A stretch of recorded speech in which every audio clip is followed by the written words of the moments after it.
Gentlemen, lights are going off.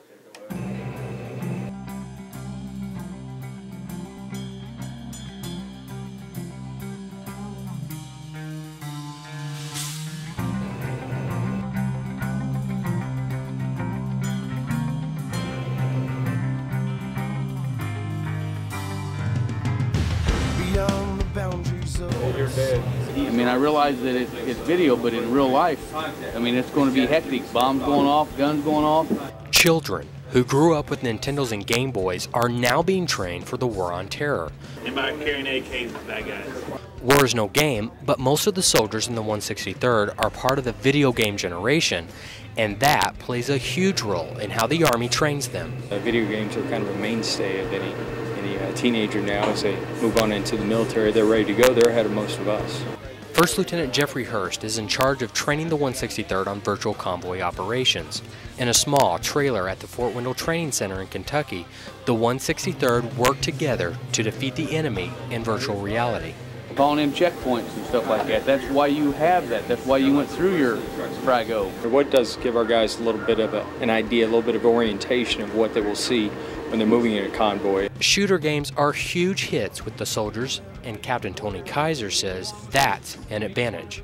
Whether it's the first-person trigger puller environment where they're out there and they get that trigger finger memory and they learn to rapidly detect targets and engage them, or maybe whether with the gun or with a voice command to stop or do something different than what they're doing.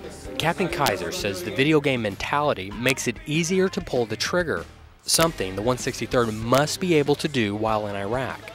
They can expect to be engaged by the enemy and how they react with their crews and the individual trucks.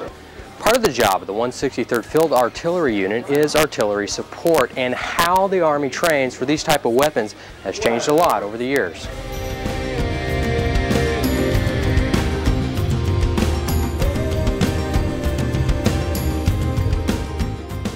Right now, we're training guys that aren't forward observers to do a hasty forward observer role when they really need to do it.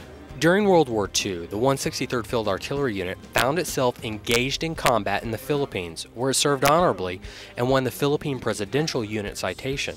The firing battery would actually send out a crew to the front lines to be forward observers. Those forward observers went into enemy territory to get strike coordinates for the artillery crews.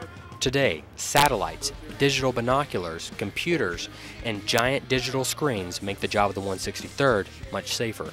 Pretty much a big video game, souped up video game. A very serious video game that could help save the lives of our local servicemen and women.